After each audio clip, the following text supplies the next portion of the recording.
it's time for a very exciting first for our town hall, a head talk. This is a form of communication told through a story where the speaker shares their inner experiences, journeys, challenges, victories, and or setbacks. A head talk is intended to be heartfelt, enlightening, authentic, and distinctive.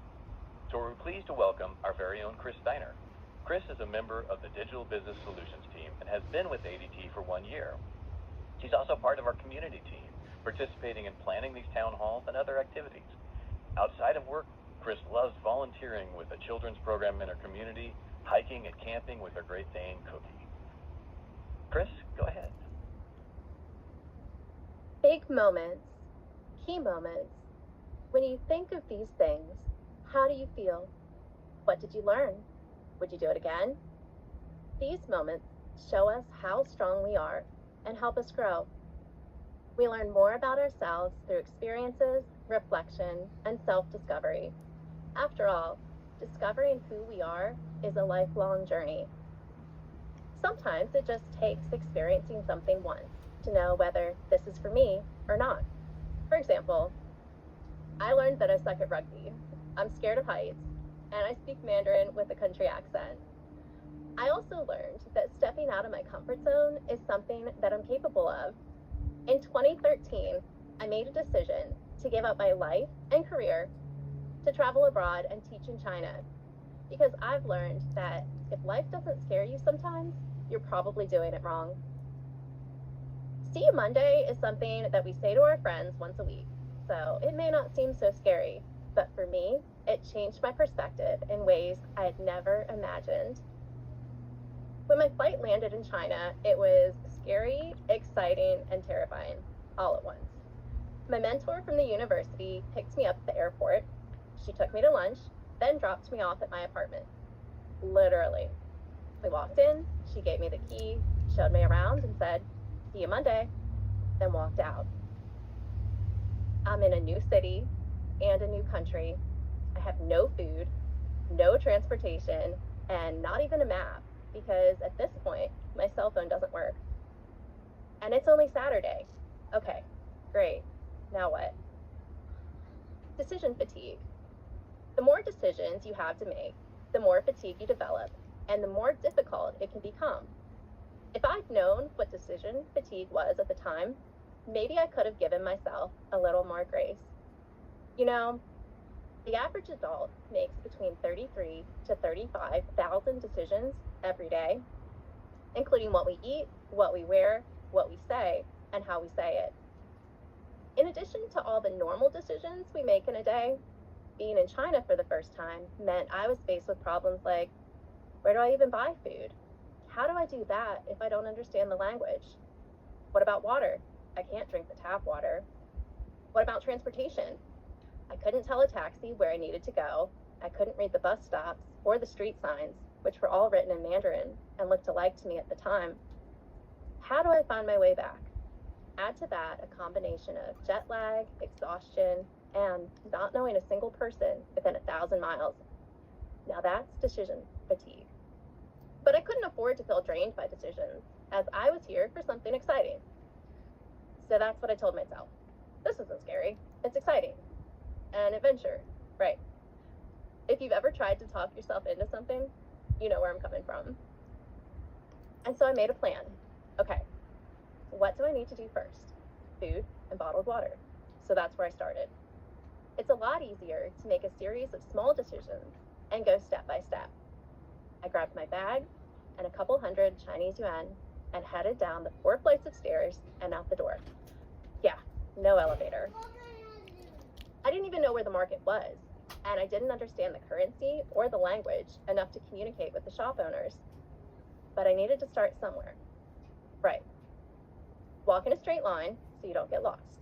You gotta end up somewhere eventually. What are my landmarks? Here's a tall building. I think I can find that again. Here's a blue sign. And yes, I did eventually get to the market, a large street food area that resembled carnival vendors, each with a small cart and various dishes of noodles, rice, meat that I couldn't quite distinguish, and bakery items. Being a college campus, there were lots of students milling about. So I found a vendor with some kind of noodle dish with like peanut sauce and carrots or something on top. That looks good. I got in line and asked the young man in front of me, "Do you speak English?" He did. After a brief interaction, he ordered my noodles, one of the most famous dishes in the city, I later learned, and I was on my way. Getting bottled water was a bit harder because I had to actually go into one of the shops. It looked like a small convenience store. I picked up 2 1-liter bottles of water, walked over to the shop owner, and handed him my money, 100 yuan. He gave me this kind of annoyed look, said something in rapid Mandarin, then proceeded to count out 87 yuan. I packed both in my bag. Note to self, a bottle of water is under 10 yuan. My time in China taught me so much. It gave me an appreciation for art, history, and culture that I didn't have before. And it opened my eyes to see the world from a completely different perspective. East Asian culture, for example, is so different than in the West. My friends ate fish instead of taking omega-3 and fish oil supplements, and made tea out of wholesome ingredients like barley, loose tea leaves, and once, a plant from their mom's front yard. I will never pay $5 for a Starbucks green tea again. I also learned more practical things like, if you get lost, ask a local. If you don't know how much something costs, give them a large bill and wait for the change. Shopkeepers are usually honest, and the worst thing that happens is that they're slightly annoyed by giving you a ton of change. Have the hotel address where you're staying written down in the native language. If worse comes to worse, someone will get you home. What did I do for 4 years in China? I taught English and speech communications at a university of around 10,000 undergraduate students. Of those, I taught around 500 a year. A little quick math, and that's nearly 2,000 students over the course of 4 years. Wow. Yeah, that was a little scary. So what was teaching like? My first day of class, I walked into a classroom with about 70 students, all freshman finance majors, with only my PowerPoint slides, a couple of index cards. Oh, and by the way, the version of Microsoft Office in my classroom was in Mandarin. I remember timing my lesson, and the Q&A was supposed to take around 5 minutes per question. So I stood up in front of the class and asked question number 1. 0 hands went up. Great. Now what? By the end of the day, I figured it out. Have the students introduce themselves.